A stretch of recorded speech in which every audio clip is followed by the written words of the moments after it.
Something incredibly bad, which I'm notorious for. And it's always good to be here at LASC, where dreams come true. They do, they do. The lights are on, that's nice, right? We got some things going on here. If you guys want to know what's going on in the open mic world, Ian Russo has a page. We are on the Comic Bible, not the comedy, oh my God. She's going to call me. She's going to call me. Not the Comedy Bible. What's the name of it? Bad Slava and the Comedy Bureau. That's it. Okay. Like if anything ever happens and there's a change, just check there. Or call us, right? Yeah. When are we not here? We're always here. And if we're not, there'll be somebody here for us in your car. I actually did go to a Pink Dot and I turned around. I swear to you, there was a black guy in my car. It was a rental. And he had a walking stick. Like a Jesus Christ staff, like a shepherd kind of thing. I was so scared. I said to him, I go, get the hell out of my car. And he did. And then I said, shut my fucking door. And he did. So I go into the Pink Dot, and the guy at the Pink Dot says, excuse me, is that your friend? And I said, no. He goes, well, why were you in the car with him? I said, I don't know him. He goes, well, he's a very dangerous man. Okay, all I'm saying to you guys is I think that maybe I brought him here from Westwood and didn't know it. I mean, I could be that self-absorbed that I wouldn't know. All right, walk on by. Bum, bum, bum, bum. If you see me walking down the street, I'll need a cane each time that we meet. And then what you do is you turn into, when the young girls come by, you got to make believe that it's Star Wars. Okay. All right. I don't know. I was just sitting there. What are they called? Sabers or whatever?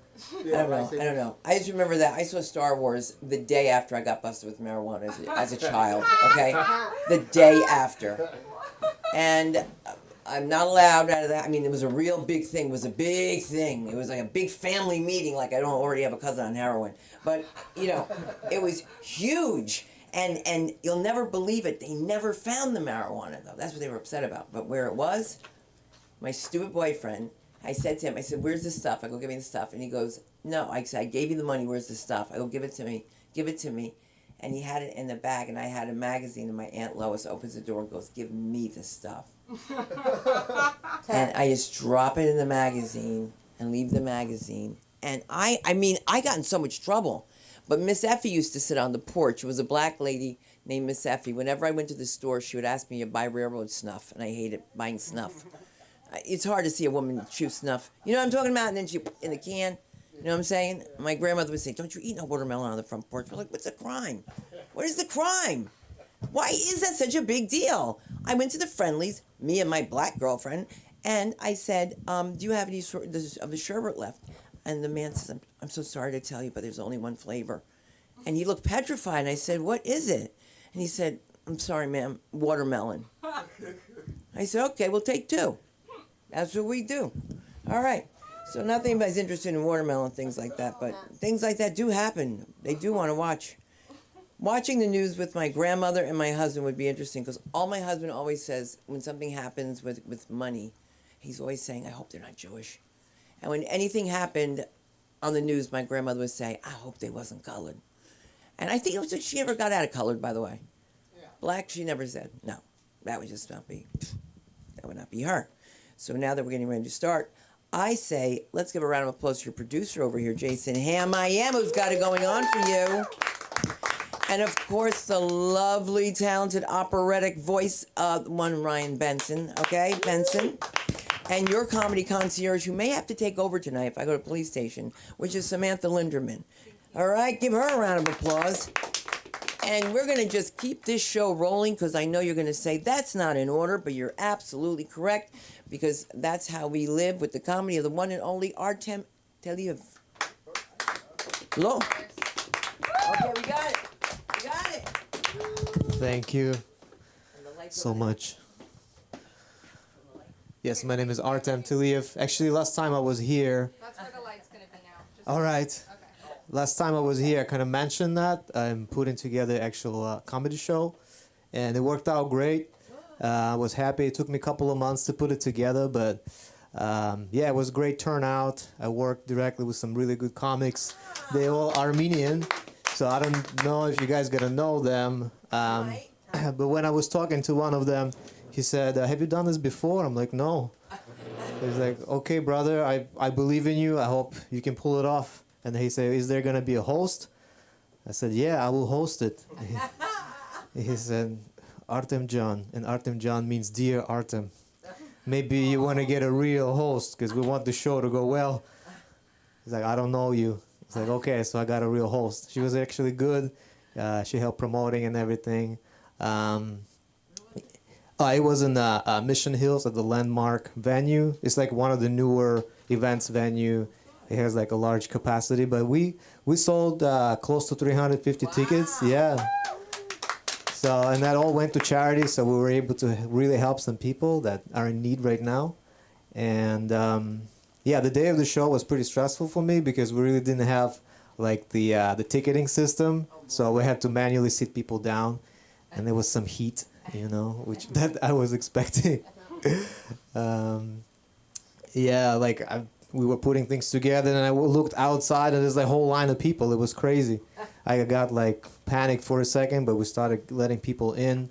At some point, it got bad because there were a couple of big parties of 12 people. One of them got set down. It was like close to like I said, 350 people. About 335 of them were really happy when they left.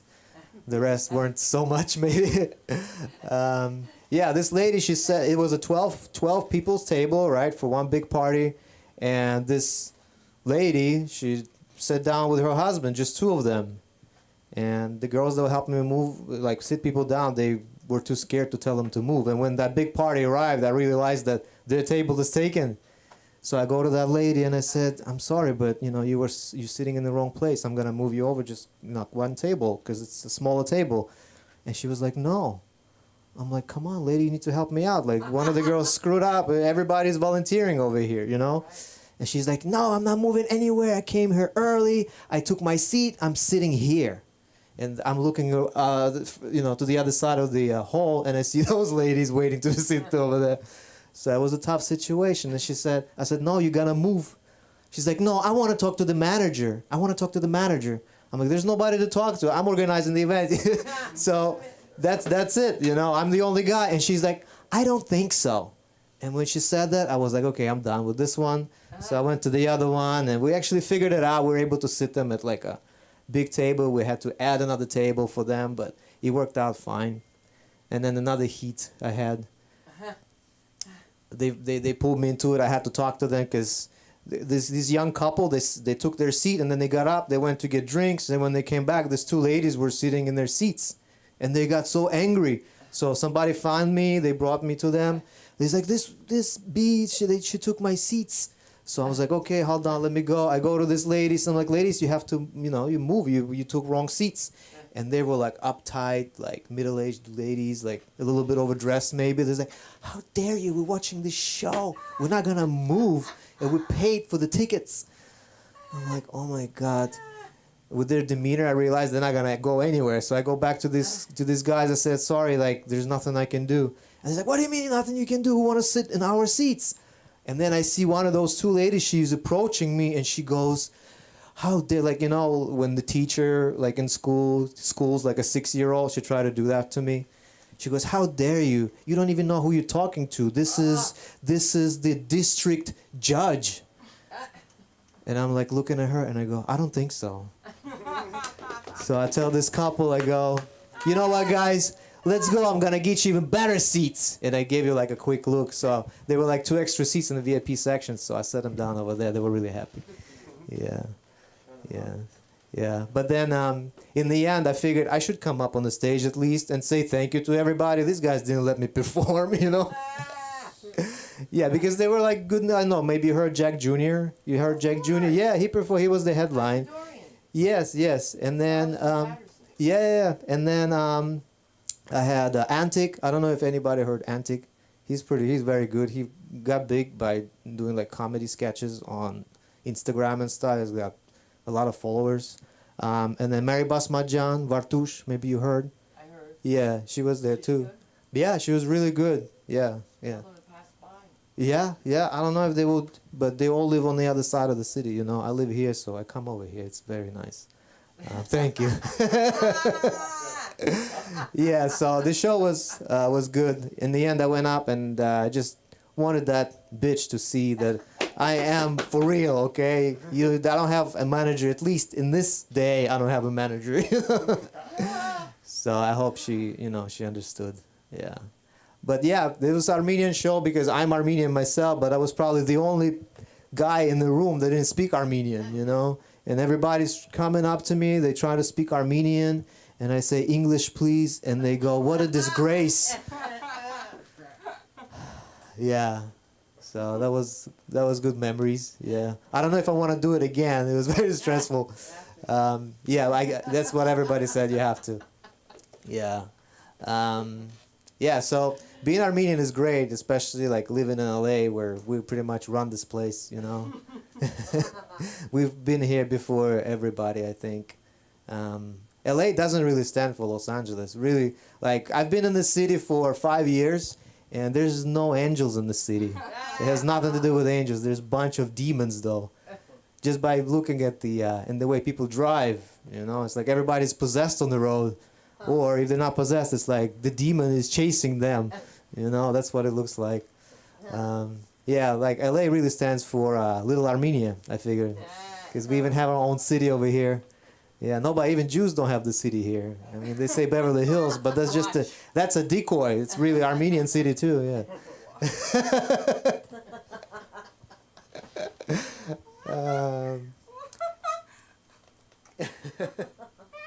Yeah, but before it wasn't even Little Armenia before. LA stood for Los Armenianos. Because when the Spaniards arrived, I'm telling you real history here, guys. When the Spaniards arrived, from the ships, they saw us, but they thought they were just monkeys, But when they got closer, they realized these are just abnormally hairy people, They're like, are you guys Indians? So we're like, bro, we are Armenians, come on. We got the hair, the nose, the big chumbul. I think that's the word for it in Armenian, but I'm not sure. Yeah, so that's where they went for Los Armenianos, but then they changed to Little Armenia. Because we got mixed up with all you guys. Being Armenian, I used to be very proud, but then Kardashians came out, and after that, I was just Armenian quietly, But I'm waiting for that to be over. And is that 1 minute? 2. I'm waiting for that to be over, and there's no end in sight, because more babies need more episodes. So I don't think it's ever going to end. I'm also from Russia. Yeah, that's why I don't really speak Armenian. I grew up in Russian environment. Yes, my parents are Armenian too, but they don't even speak Russian. I don't think they were, tight enough to save the Armenian language in the family. The moment I moved out of the house, actually when I moved to U.S., my mom and my dad, they just went different directions. Because they were the opposites. I don't even know how they lasted for 18 years. I was like the glue, and then when glue dried out, they split up. Even when you talk to them, when you call home, it's a totally opposite conversations. When I call my mom, I talk to her, she's like, honey, when are you coming home? And when I call my dad, he says, honey, when are you coming get me? He's probably the reason why I came to United States of America, because of all the Stallone movies, I grew up on that stuff.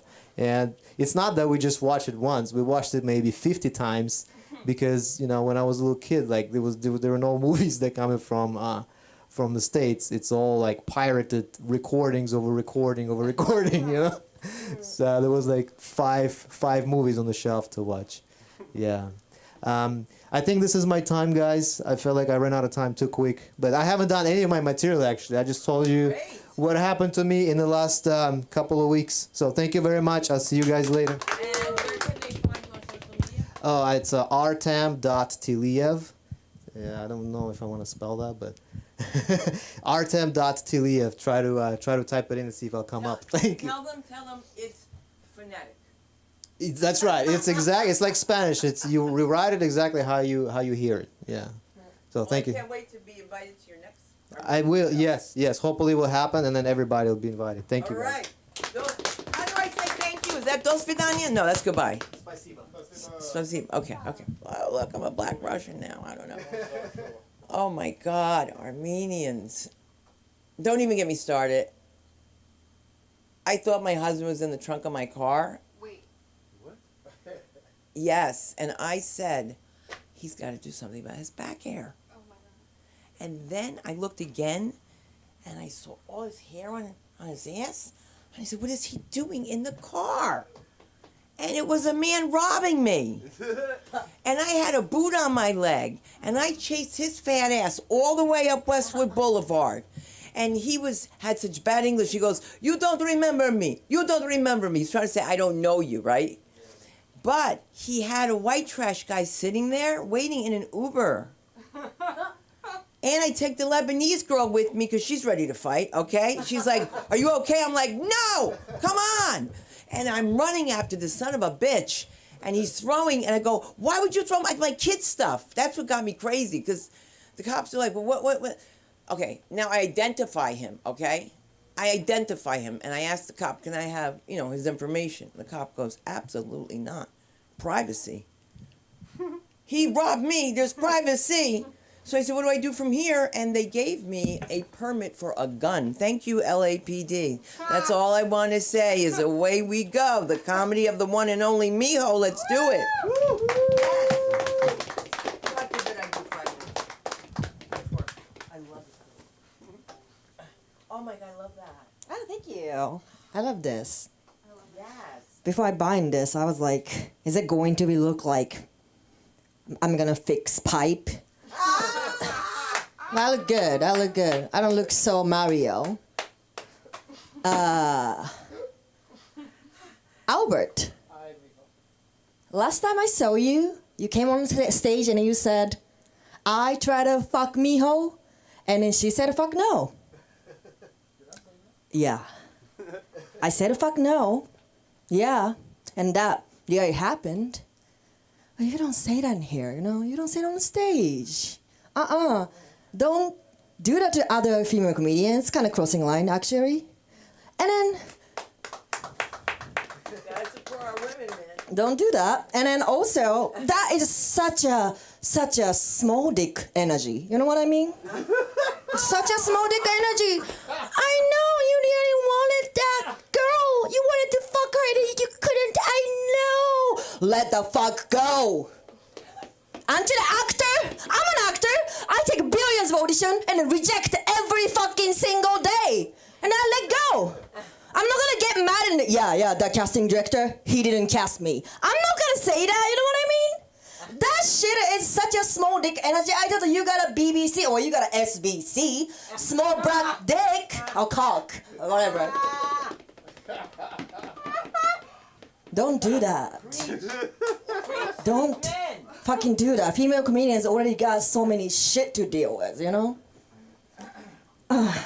So tough being women. So, I getting into dominatrix. Like, men fucking sucks. I wanna do men, But I don't wanna be mean. That's not my thing. I wanna be nice to them. So, I'm gonna give a compliment. Each time you do something good, I'm like, oh my God, good boy. Just like your grandma, I'm like a grandma sitting on your face. I'm so proud of you. You're such a good boy. Your mama's so proud of you. Oops. Oh. Okay. Dun dun dun dun dun dun dun dun dun dun dun dun. I don't want a lot for Christmas. There's just one thing I need. I don't care about a present underneath of Christmas tree. I just want it on my own. Mana you could have make my wish come true.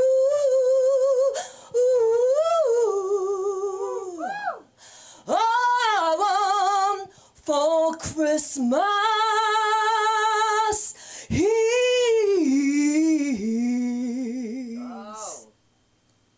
moving into true Epcot. It's not the Epcot that exists in Florida right now. It's a Walt Disney's like dream before he passed away. It's a dream city. Everything is affordable in there. No rent, no medical fee. And then everyone can afford for therapy, so everyone got a great EQ. I wanna move there, and I wanna live freely, and of course, basic income. That's what I want for Christmas. Santa heard me, he gotta give me. Okay. Yeah, I just did all the setup to just say it. So, I went to see musical Love Actually. It's happening in Beverly Hills. I got it, like for opening night of theirs. And then there's a lot of like writer, like try to ask, can I have a question? Right? Wall Street Journal, ask me question. I'm like, sure. So how, do you like Love Actually? And I love Love Actually, you know? Oh, I love Love Actually. I just said to Sam last week, like, I love Love Actually. But last time I watched it, like 2 years ago, right? And then she asked me, what do you like about? I really like the Portuguese girl scene. That was correct, right? There's a Portuguese girl falling in love to the guy. What's his name? I forgot. God, I don't remember anything, but Corinne Firth. Like, Corinne Firth falling in love to Portuguese girl, right? That information is more than enough. Like, I did my part. I remember the movie, right? And she's like, so what exactly gets you always? And I said, he write a letter? Right? He write a letter. That always gets me, like, he learned the language and write a letter. Then after I said that, I'm like, did he write letter? Did he write a letter? And whole musical, I'm like, Corinne Firth, please write a letter. So I wasn't lying. And then he didn't write a letter. He didn't. And I'm like, Corinne, why? You betrayed me. I'm a fucking filthy liar now.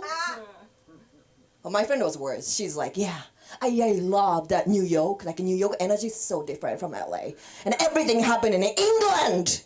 I was hoping for her. Hopefully it's gonna be one part of it. Many stories going on. It's an omnibus movie. So I was hoping like there's a one New York scene. And the only American city came up was Milwaukee. Milwaukee. I don't even know where it is. So I was thrifting one day. Oh, wow. And then, yeah, I'm a thrifter, but I was thrifting one day, and then one lady asked me, like, she got 2 silver shoes, and then she said, which one do you think is better? Right, and I look at the shoes. Oh, this one, I think, like, once you wear it, that leather is gonna fall off, so it's not gonna last long, so just pick this one, right? And I look up her face. She was so old. She's like so old, like one of her feet is in her casket, you know? She was that old. So I was like, maybe it doesn't matter which one you pick. You might die while you're wearing it either. So you don't really have to think about long lasting actually. So I should have just said, just pick whatever you like. You probably die before this shoe's gonna tear over. Just so mean. So mean. But someone can do it when I'm grandma, you know? Grandma, you're gonna die soon, so pick whatever you want. Okay. Who the fuck jerk off using AI generated picture? I think if you fucking jerk off using AI generated picture, you're a psychopath. Like, you're a fucking psychopath. I don't know, that doesn't do it. You know what I mean? Don't you guys agree? It doesn't fucking do it. It's too clean. Too like, yeah, I know what you like. You know, that energy? I'm like, I don't like that. I think you're a psychopath if you do. Okay, last joke. I do sexting sometimes. Woo! Yes. Yeah, one guy sexted. Like he only give me 3 sentences. He only have 3 lines. Like he's like NPC. He said, "That's hot. Wow, that's sexy. Hot." That's all 3 he says. So basically, I am giving all the novel, and in between the novel, he's like, "Hot. That's sexy. That's hot." It's the same as my stand-up. I'm the only one talking. Whatever. Well, I'm sweating so hard here. Here's hot. All right. I'm Miho Fuji. I'm famous enough to Google. Even you spell my Miho, M-I-J-O or M-I-H-O. Either way, it's going to come up. But actualize M-I-H-O. Google is going to fix you probably. You mean Miho Fuji? You know? All right. Thank you. I'm Miho Fuji. Miho Fuji.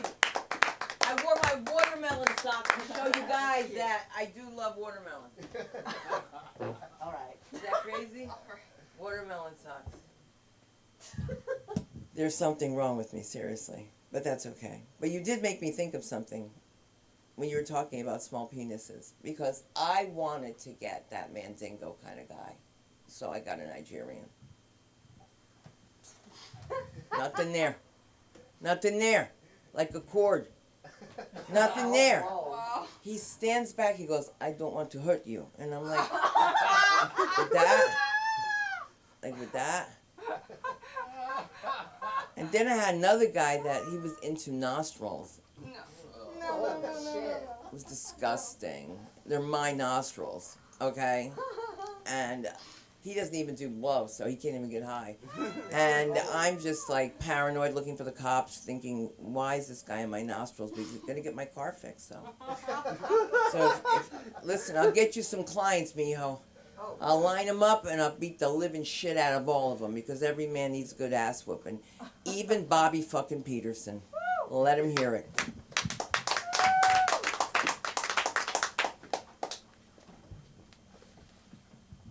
Yeah.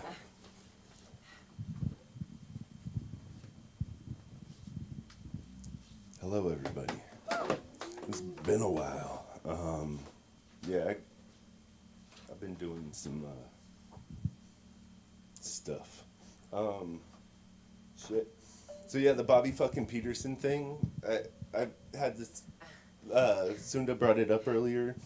It's like I've always kind of jokingly used it, but the first open mic I did, I signed up as Bobby fucking Peterson just as a joke, and it worked, and it kind of stuck.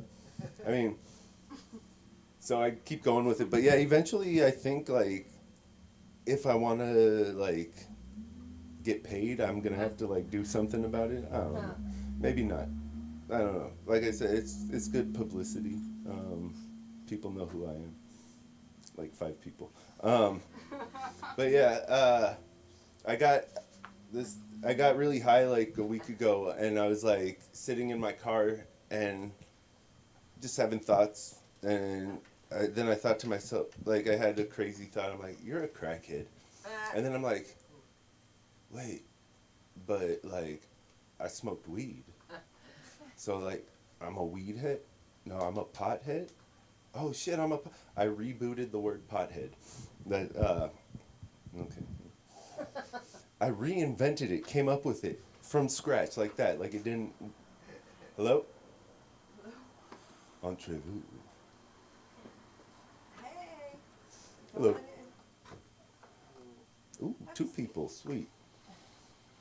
Been like 2 weeks since I've done this, and now I've got more people to bomb in front of. Thank you. Are we watching or performing?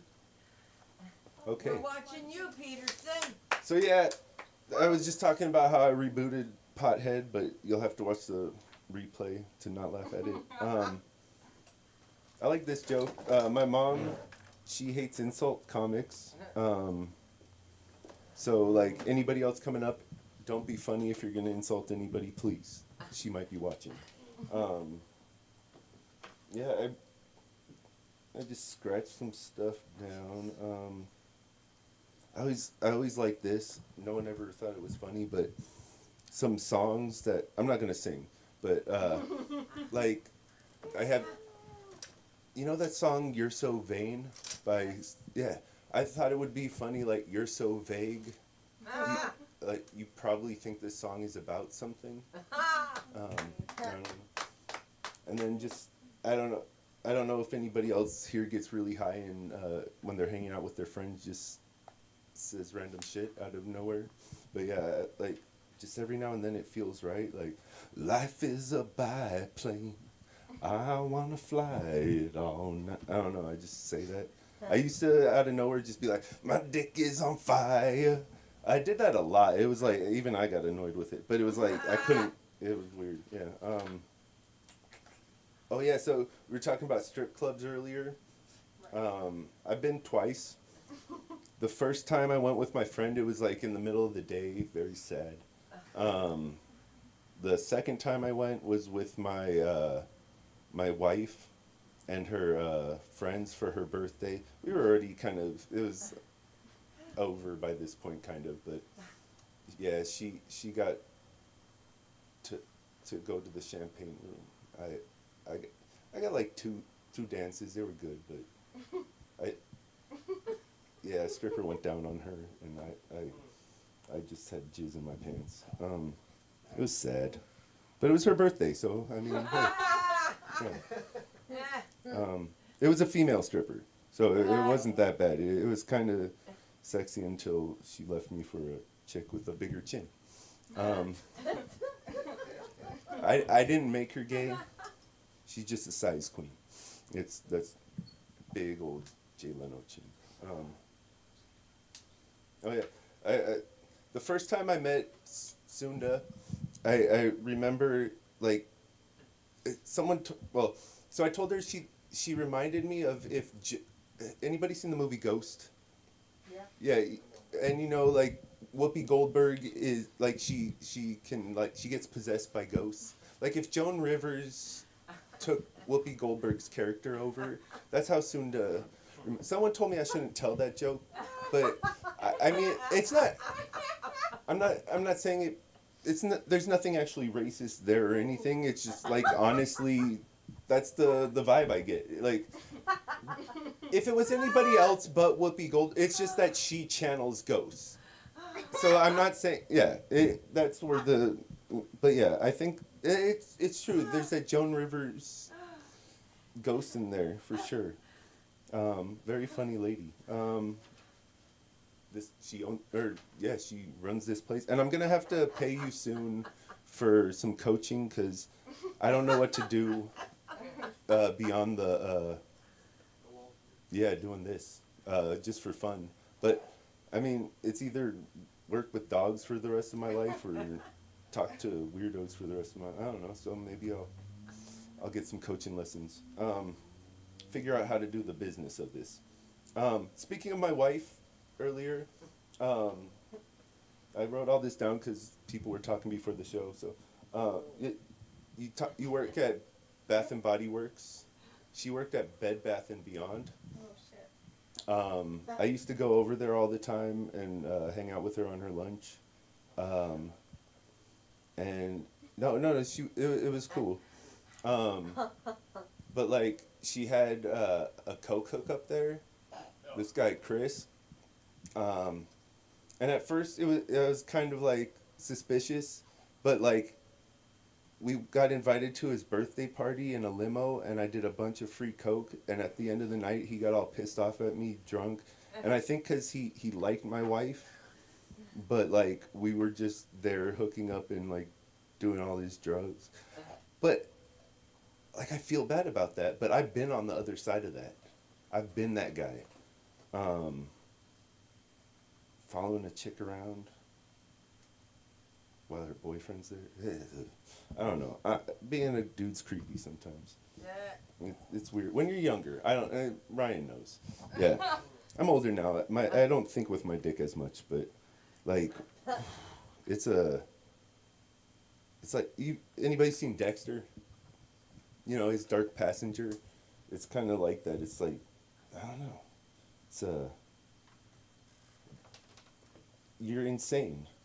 I'm sure it's like what being on your period's like for like it's like you're irrational you do some, well, I don't know. Women don't do crazy, like, weird shit. Like, they don't fuck inanimate objects, and, like, when they're on their period. I mean, they probably do it, like, well, I know they do it. There's whole stores with aisles and aisles. 2 minutes. I like that. It's kind of cool. Right ahead, because I forget to look out this way and everything. I'm kind of in my own world here. Wow. This feels good. I looked at my credit card bill today, so right before I came here, I almost didn't come. It was, yeah, I might have to quit therapy. And- Is that time or? It'll turn red when you're done. Oh, that is fancy. I feel, yeah. What was I? Oh yeah, therapy. That I don't know. I don't normally look at it. I just pay, and then throw the bill away. Yeah. 'Cause, yeah, it was sad. I didn't feel good when I looked at it. But I came here and I forgot about it. I feel good. Thank you. I'm Bobby fucking Peterson at Bobby fucking Peterson on Instagram. Yeah. All right. I'm wearing watermelon socks. Just telling you guys, I'm wearing watermelon socks. If you guys have a chance to get to Manhattan, make sure you get on stage there. I'm just telling you, you got to get to New York. You got to get to New York. You got to get to New York because it's very different. The comedy there, the comedy here. I can't even imagine doing this in an open mic in New York. You know what they'll do? They'll pull your chair from behind you and you'll sit on the floor and fall if you keep. Well, yeah, they're mean. They'll put dog shit under your handle. Oh yeah. Yeah, it happened to me. It happened to me, and I had to make believe there was nothing under my nails. I made believe there was nothing there in front of them because they were all waiting for the reaction I would not give them. Welcome to the show again. Hello. Wanted to say hi. Thank you for coming. Are you guys going to go up tonight? You still thinking? Still thinking. Still thinking. Okay. I'm going to let the person that's going to do a lot of thinking for you, the person that takes over here, who's the boss, is a woman that is remarkable because she just started comedy and she's just leaping. She's going from place to place. And Sarah Silverman, get ready. The one and only Samantha Linderman. Yes. I'm gonna take my phone. Thank you so much, Sunda. And thank you, Jason, for giving me the charger for Sunda's phone. Shout out Jason, our producer tonight. Ryan Benson in the front row taking care of our social media and our improv. I accidentally left the light on, but that's fine. I'll fix it. Anyways, it's so important to talk out loud. Yeah. Welcome our newcomers. You guys came in, like you sat down, you're so chill. I feel like I've known you forever. Oh no, I feel like we had an inside joke moment. No, I'm wrong. I work retail if you can't tell. I'm in a constant search for connection. You know what I mean? I'm like, is it a candle? Is it a lotion? What are you looking for? He outed me as a Bath & Body Works employee. I know what you're thinking, you know, what my fourth therapist thought. She goes, I don't mean to offend you, but I would have thought that you worked at Hot Topic and not Bath & Body Works. I go, thank you so much. And then she goes, are you high? And then I said, I don't think this is going to work out. But then she was like, you can pretend I'm your mom. You know, I get in these situations. Like, people don't want me to go, you know? Am I wrong? I don't know. My mom got me this shirt, and it says, admit it, life would be boring without me. And I think that's so sweet of her. Give it up for my mom. It's the holidays. It is the holidays. I am the most outright guttural, spiritual Jew that there ever was to love Santa. Like, I love that man. You know, like, I know we would get along. And I do know that he's Jewish because what a business he is running. I stand by that. I don't know. So I work at the mall, and I've been meaning to do this, right? I usually wear my antlers. And one of them fell off, and so I was going to, you know, because Rudolph has a red nose, and that's an addition. But, like, what about, you know, the reindeer with one antler? So I thought I saw one kid with cancer, okay, and I thought, the one antler could be something anyways. I have nothing to do at work. I must think I work at Disneyland. I see the kids and I go, do you want some glitter? Because I'm like, maybe it'll make your day. Does anybody, I don't know, I'm a woman, thank you so much. Shopping with your mom can be really hard. Like sometimes you need a little glitter. It is so funny because like when you're with your friends at the mall and you're trying to try clothes on and like you're a tween, like they don't let you and your friends go in the same like dressing room. But if they see like a tween and her mom, they're like, I'm gonna get the fuck out the way.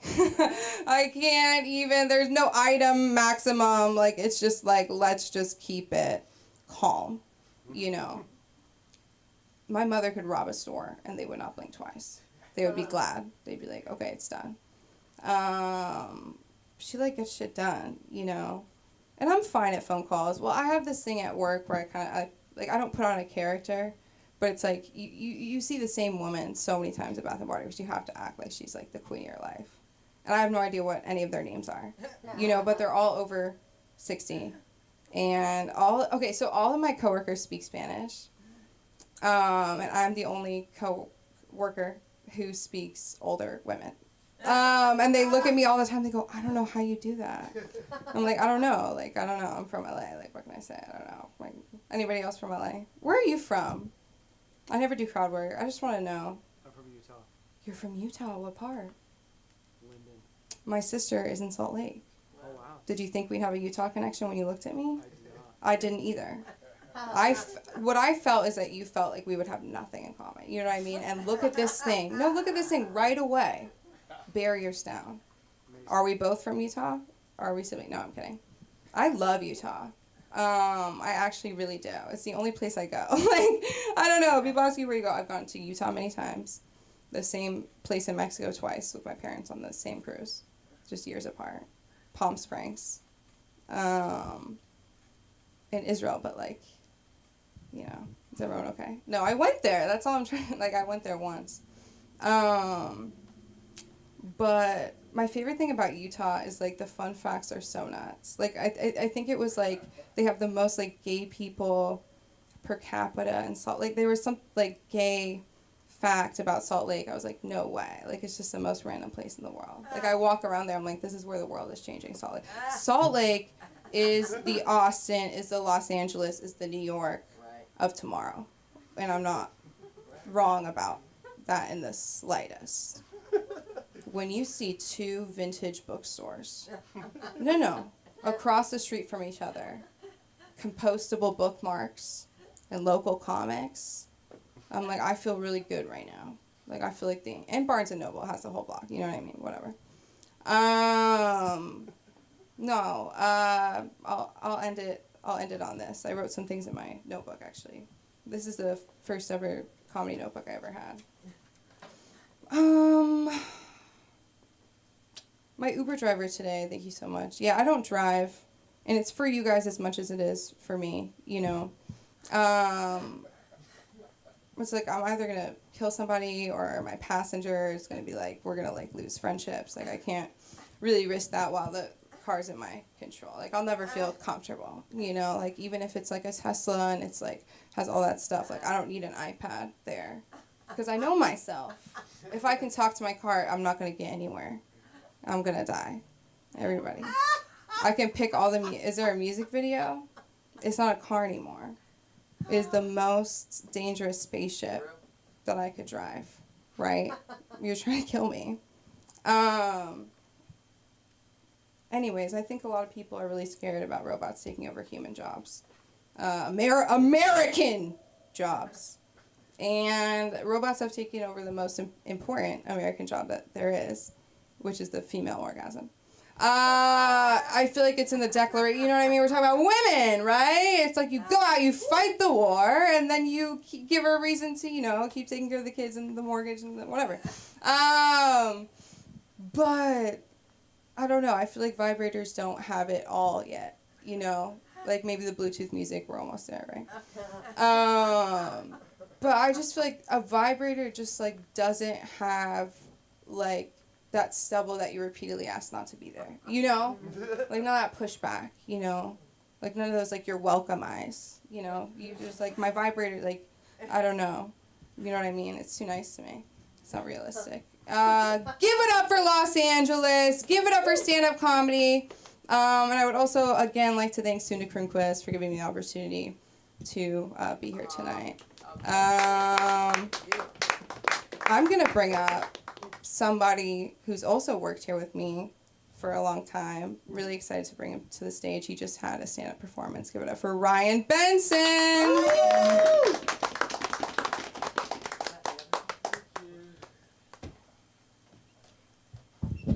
I'll be doing some comedy, hopefully. My comedy's kind of like drunk sex. Half the time you regret it, and the other half you don't remember it. So it'll be good. My name is Ryan C. Benson, the actor, the comedian, the lover, and anything you want me to be for $25. I've been going through this world as an actor, and that's why I've added the C. I started doing my middle name initial in my name to stand out, to be special, because that's all that we need more in LA is more special people. Turns out, though, there's already a Ryan C. Benson who was famous, so I fucked up. He won the first season of Biggest Loser, so I have some big pants to fill. The cool thing about being a redhead and an actor, though, is you don't need to worry about me like just selling everything out and just going to Satan shit. You can't sell your soul if you don't have one. So I'm pretty set there. I feel like cool thing is I'm about to graduate from USC pretty much in a week. Clap. Yeah, make me feel special. Do what my parents never did. Congratulate me. I'm just kidding. No, they really love me. It's a surprise that I've ended up doing comedy with how well my parents love me. You can always prove them wrong in your own way. But now that I'm about to graduate, I think I've already started to figure out my career and what I want to do with my theater degree. I want to make an acting school for porn stars. I think porn's valuable for everyone here. Thank you. I know I'm doing the Lord's work. We like seeing them come, but we don't really feel like they mean it. I want to really know that they're like that. I want to feel like they're fucking their stepmom. It doesn't feel real. There's a lot of acting skills you could take and just put it into this. To be honest, it's like most time when you're an actor, you struggle to be in the moment because you can't relate to it. I feel like everyone can relate to sex. So they just need to understand that. And I'm also giving out free admission and scholarships to those who will fuck me. Just helping out in the only way I can. I've already come up with a name for it, though. The Academy for the Sexual Savants, or ASS for short. It'll come in handy soon. I've already got the blueprints and the everything ready. It's beautiful. What else do I want? Let's see. Oh yeah, I know when you look at me, you see a metrosexual lumberjack kind of vibe. A lumbersexual, if you will. I want to be someone that you see down the street and be like, damn, I could see that guy out there chopping wood during the weekday, but at the weekends, the wood's chopping him. I feel like when I looked in the mirror, I was like, I think I'm Albert Einstein if he found DMT before going to school, and then just beat a druggie. That'd be cool. I feel like that. Yeah, it's like if you're that smart and just did acid, we wouldn't have any nukes. We'd have some cool music. I'm gonna make a bit about Albert Einstein like as a rocker. I'll figure that out. That's cool. I like that. I'm currently taking a sabbatical from sex right now. Yeah, thank you. Yes, not because I want to, more because I can't get anything. It's okay though. But I mean, at the end of the day, I think I'm just looking for a nice pair of genitals to relax with, preferably attached to someone. But beggars can't be choosers. When I do on the occasion have sexual intercourse with someone, I always wear extra large condoms in the hopes I'll grow into them one day. It's better than using my dad's hand-me-downs. Yeah, it's reusable, it's recyclable. He tried to tell me that, and I just didn't believe him.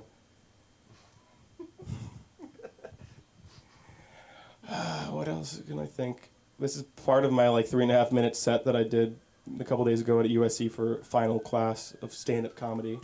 It went well, I think. I got nervous at the end, and then I forgot a few jokes, and then it's weird when you're in front of like strangers. That's what I'm starting to realize, that like stand-up comedy is for the strangers who don't personally know me. And then I can just kind of say stuff and then say it again, and apparently it's funny. Sometimes. We're hoping for that more than sometimes, but it went well. A lot of the people there are like never doing stand-up again, so it like scared them away. So that was fun to just see them embarrassed. But it was like, I would say I've been doing acting in like high school and stuff and college for 4, 5, 6 years, attempting to make it a profession like that. But I'd say the 3.5 minutes on stage was like the weirdest experience I've had for as a performance, because I was like, you do these open mics. It's not the same as like being in an auditorium, and I'm usually on a stage. I'm a character. I'm not me. I have a bald cap on or something like that, and I'm fat, and I'm Mr. DePina. That's who I am sometimes. But it doesn't feel the same as like, because it's me on stage now. You're seeing me, whether you like it or not. This is me, without acting. But I'm using the acting parts by acting like I'm funny. It works pretty well most of the time. Gets me through life. Another cool thing about me, since comedy doesn't pay, is I work at a Levi's store at Century City. It's beautiful. I saw a commercial about the stupid thing for children for Christmas there. Saw my store. I felt famous for a second. It's been good. You get good pants. The one cool thing is you get paid to look at people's asses. It's really cool. But that's if it's good asses. It's not fun to look at bad asses if you don't know that. But sometimes the gene can only do so much. It can't like fix bad asses. It's meant to like I watched a documentary on jeans, as everyone does. And it went into like jean fashion on how like in Europe they were like, I want to make the jean exemplify the woman physique, and it's all said by old Italian men, of course, because they understand the woman's body now. But it's a beautiful thing what jeans can do. It holds America together, literally. It holds your ass together. One cool thing when I was working there this weekend, from Angela from the TV show The Office was there. That was cool.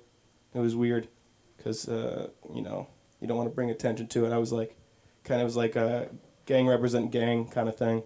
Could relate to each other. I'm like, I don't want to give you away. She's with her kids. She did not look happy to be there. But she bought 2 pairs of 510s for her kids. I feel famous now. But none of you don't expect to get any like 60% off or anything. Don't come asking me after. I want to see money first. Okay. What else? Oh yeah, I went on a hike today to Griffith Park to get out of the house. Mental health stuff. It was cool. Sadly, didn't see any homeless people that are making houses anymore. I like that. I like to see that there's always a way. Homelessness is a concept. I saw a guy, I ran out of gas because I'm bad at that on the highway, so I was walking to the gas station, as you do. And I saw, like, to my right, there's a whole, like, just like woods, I guess, just area. And felt like an apartment complex of homeless people. He had lights, he had a stove. He was living a little better than me at that time. And I just kind of shows you that, like, people are just homeless. It's a concept. I put a cardboard box on my head. I'm free. And that's how I'm going to live my life. I don't need to worry when this whole comedy acting career fails. I'll just find someone like Sunda's car and steal kids' clothes. That's the end for me. My name's Ryan Benson. Thank you for letting me talk to you. You can find me on Instagram at ryan.benson or at Levi Century City Saturday and Sundays. Thank you.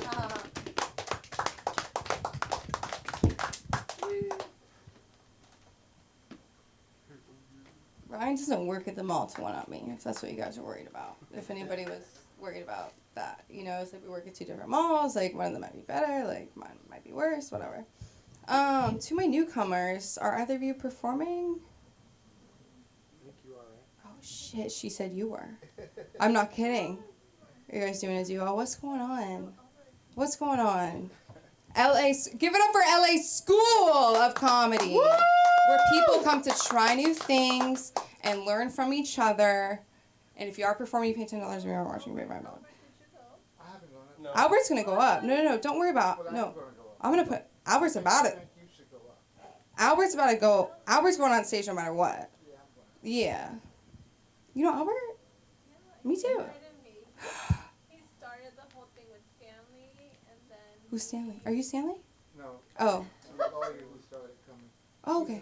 She's LDS, so Okay. Yeah. they're my friends from church. They came to check it out. That's the Utah thing, Yeah. Beehive State, yeah. Okay. Before we get into a conversation, real quick. So wait, are you performing? It's okay if you're not. I'll get up. We can talk about Utah. Are you saying you're gonna go up together at different times? Okay. I'll go up alone. What? Okay. You wanna go first? Let's give it up for Albert Linton, the man who brought us apparently all together right now. I just outed everybody. Not like that. Okay, thank you so much. Albert. Keep it going for Samantha, who I love so much, Samantha. And it's good to be here. I got to get my voice, find it someplace. It's good to be here. I almost didn't make it. My car broke down. I had to take an Uber, but I'm sure by now the cops have found it. The driver gave me a hard time. I don't know what his problem was. I showed him my gun. I even offered him the money. I said, "Give me the car." He said, "No." So I hit him in the head and put him in the trunk. But then I got scared. I was thinking, man, what if he can't breathe in there? So I shot a few holes in the lid to help him out. Because I care. My brother told me not to do that joke. I should have listened to him. But my brother gets carried away. He's like, Albert, you can't do jokes about brothers and violence. There's already too many jokes like that already. I knew what he was talking about, so I shot him too. Stuck his ass in the trunk. And the good news is he won't be selling Amway anymore, and that made it worth it. Being a former Amway salesman, I can say that. Anyone else? Anyone know what Amway is? Yeah. Oh, okay. Oh, I'm not trading on. I made a lot of money with Amway. But then, like all successful young men, I took to wine, women, and song, and I ended up here at the Los Angeles School of Comedy, trying to find it again. But I'm just kidding. They won't be selling Amway. That's an old bit. And I've decided I'm going to start redoing old bits I haven't done any. Usually, it's like a constant writing process. Always trying to come up with something. So I got cast. Oh, that's my good news for today. I just found that out today. I'm on the set of the Black Hamptons tomorrow. I'm waiting for the email. So bang, baby, bang. That was really good. I like that. So I hate homeless people. Because people always assume I'm homeless. So I must look like the homeless people, and that bothers me. Even homeless people think I'm homeless. A homeless guy offered me food. He said, "Hey, bro, I think you need this more than I do." I'm like, "Look, nigga. Look,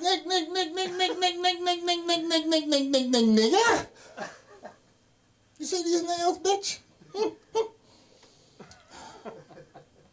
How many homeless dudes you know got their nails painted and clipped, huh?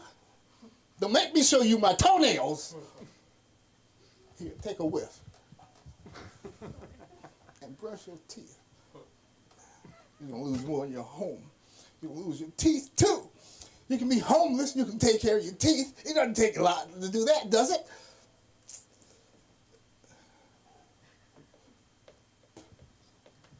All right. So, I see homeless people a lot. I always avoid them. You can pick out the undercover cops, though. Can you do that? Can you recognize who's a cop among a bunch of homeless people? I can do it right away. Every time. I pick them out every time. So usually it's a female. But you know, homeless people are dirty. And if you aren't looking like you slept in the park last night without a tent, you ain't homeless, right? You look like you were in the office earlier. Okay, so also you can see my, I'm in a show called, not a show, but I have a short film out called Cabbage, C-A-B-B-A-G-E, and you can see that. That's online. It's won a few awards. It was from USC. Who went to USC? Right. So I made it with the crew over there at USC. And then I also have, I'm in a show called Lace, which is also on HBO. And coming to that, this is where I address you, Miho. And this is where I apologize for being an asshole, and I hope you'll forgive me. I don't know what else to say. It was stupid, and I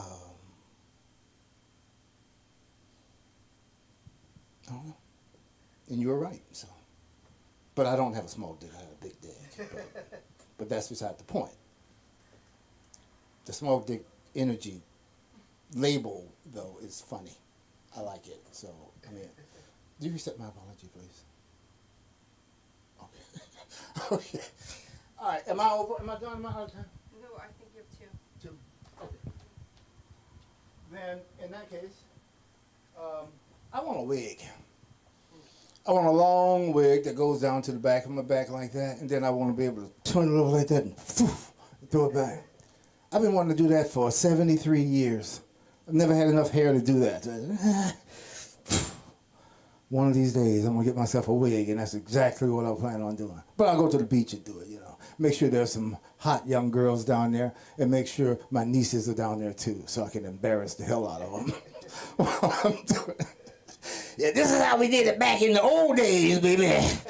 Back that ass.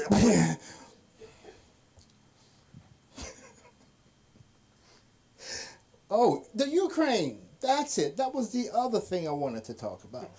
All right, so the Ukraine. Oh, man. All right, so let's move on and talk about something else. I'm from the great state of Florida. Anyone else?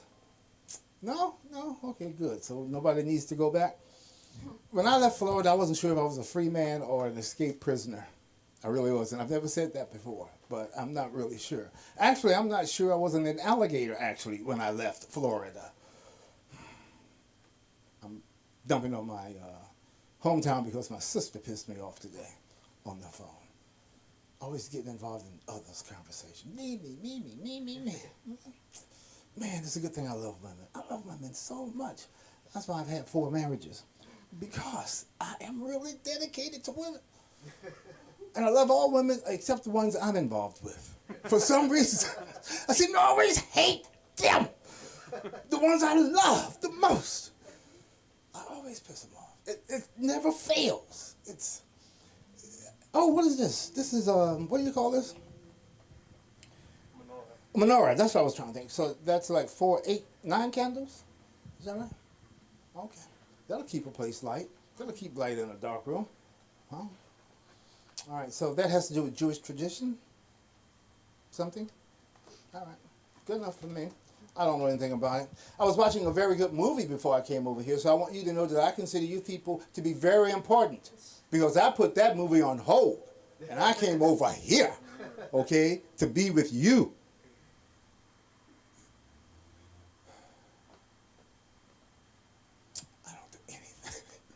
All day.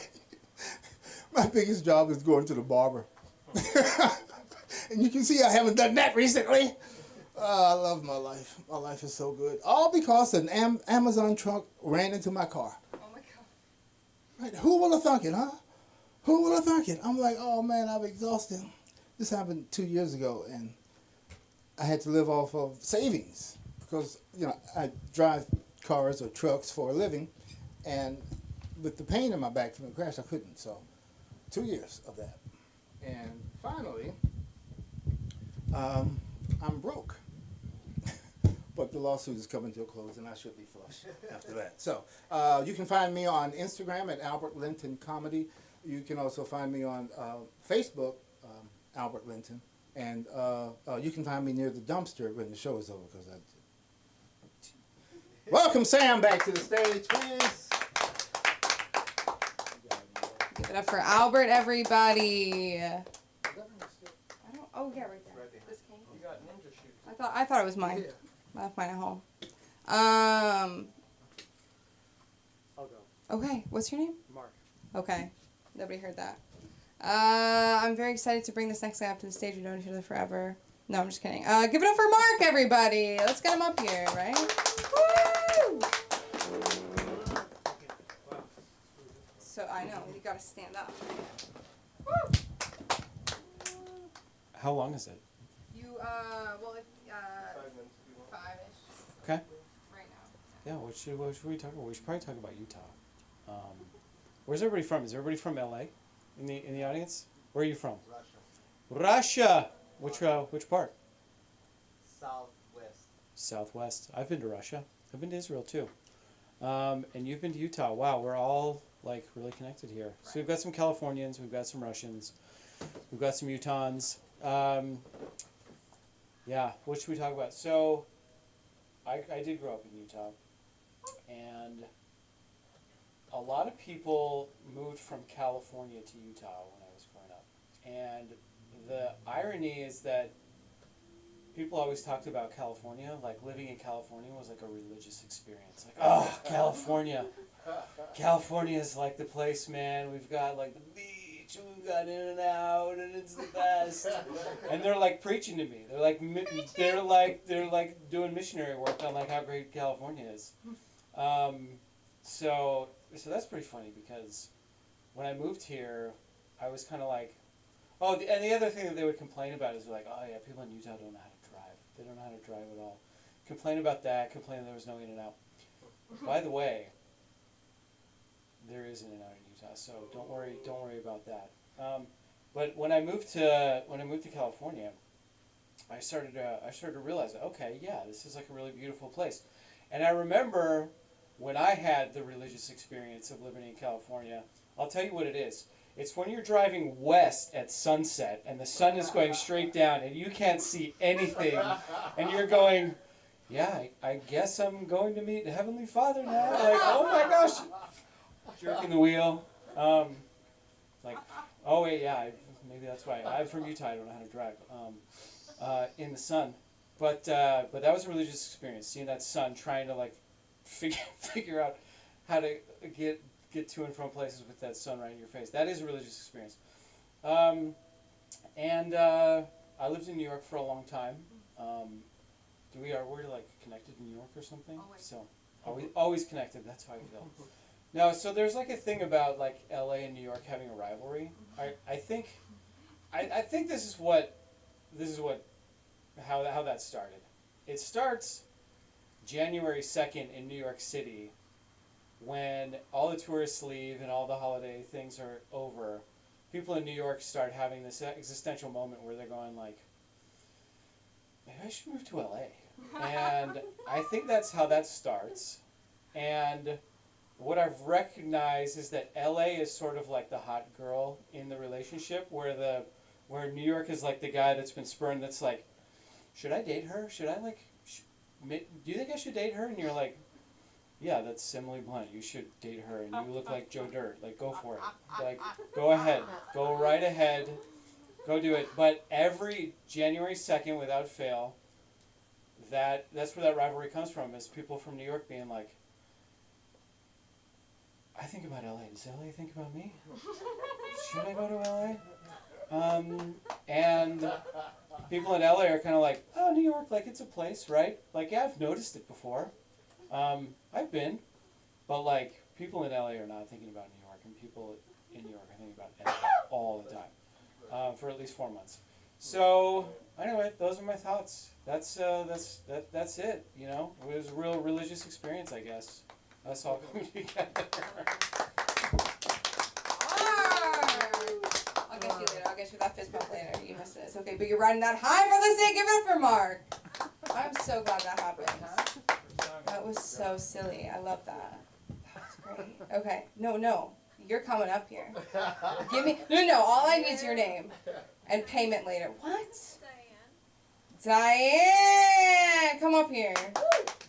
That felt very like church, right? Like I'm gonna like heal you. Diane! Come up here! No, come on. I'm so excited. Diane! You look beautiful. Hey guys, I need to continue the religious experience, you know, since Mark We go to the same church, so I felt inspired to come. Well, I really want to just talk a little bit about my dating life. You know when guys always ask me like, why are you still single? You're 38, you're beautiful, you're smart, I know, just keep on going. But like, why? Why are you still single? And I'm like, should I give them the real answer or should I just like say like, oh, you know, it's because I'm a picky girl. I mean, I've heard that before from guys. Have you heard when I ask guys, I'm like, why are you still single? Like, you're like 40. Why are you still single in LA? Typical answer I get is like, oh, I'm just really picky. But we all know, you know, they're psychos or narcissists. Have you ever thought about, you know, ending the generational trauma? My friend the other day, she was telling me how her daughter might have OCD because it comes from her dad. Her dad has OCD, and then his grandfather had OCD. So like she's gonna inherit a child that has OCD, and so she's like, I just wish there wasn't this generational trauma. And I was like, well, it's because I think that's why I don't have children. It's because I just wanted to end the generational trauma. Like, I just really wanted to end it. I mean, have you ever met 3 Latina sisters over the age of 30 without children? That's my family. We're 3 girls without kids, all Latinas. And not only that, but we have dogs. That's all we have. And so my mom has to go and babysit a dog, one of our dogs, every year. So we like pay her for her fly and stay to come take care of our dogs when we travel outside the U.S. Another thing, I have so many, but I need to come here prepared like everybody here. You guys did amazing. Let's see. I just get so excited when I come here. I'm like, oh, I could do that when I get up here. Well, let's see about.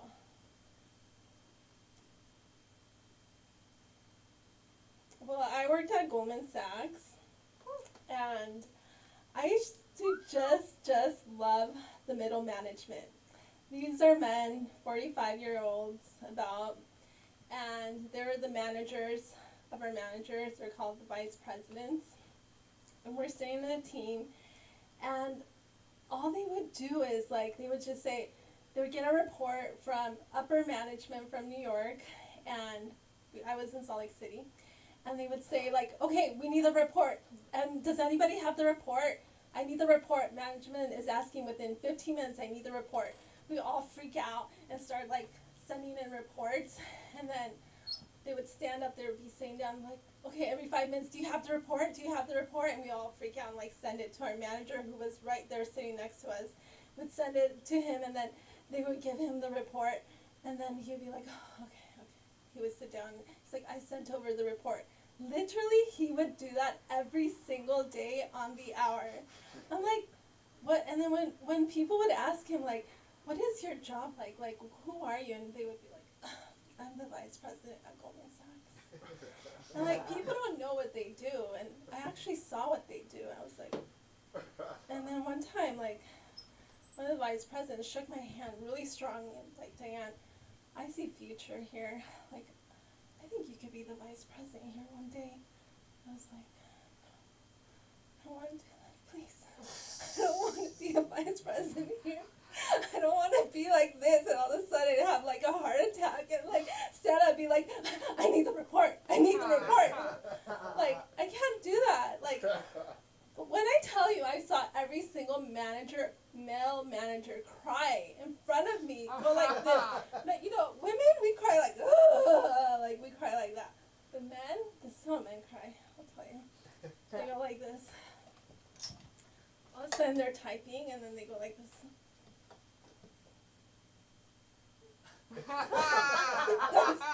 That's how men cry. I was like, I didn't know what that was until like I saw them do it a couple times and I was like, wow, that's how you could cry? What I was like a good Latina, I like went to the bathroom. That's nobody ever saw me cry. That's what they thought I could be the VP. So they didn't know how to do it. I'm an answer. Oh, you have one.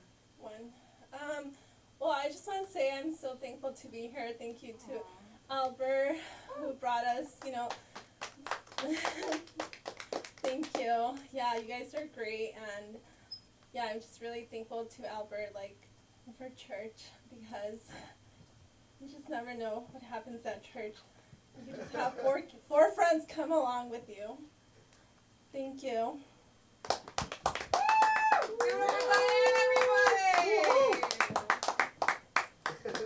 That church. What happens at church stays at church, right?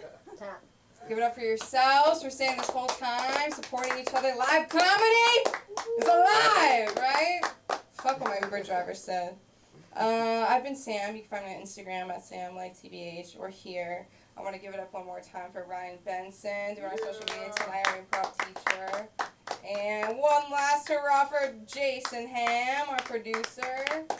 You can buy a reel from him so you can take some bits and like edit that stuff up, or your tape or whatever. But he's very approachable, even though he's very confident behind the scenes. He's, you know what I mean. I tell him he looks like a dad. He's very comfortable with the computer, but he's a total sweetheart. You guys just talk to him after the show. And Sunda, we miss you. New York, we see you. Salt Lake, let's give it up for my sister. She had a baby this year. Let's end on that note. There's a baby in Salt Lake that I miss. Anyways, I've been Sam. Good night, everybody. See you.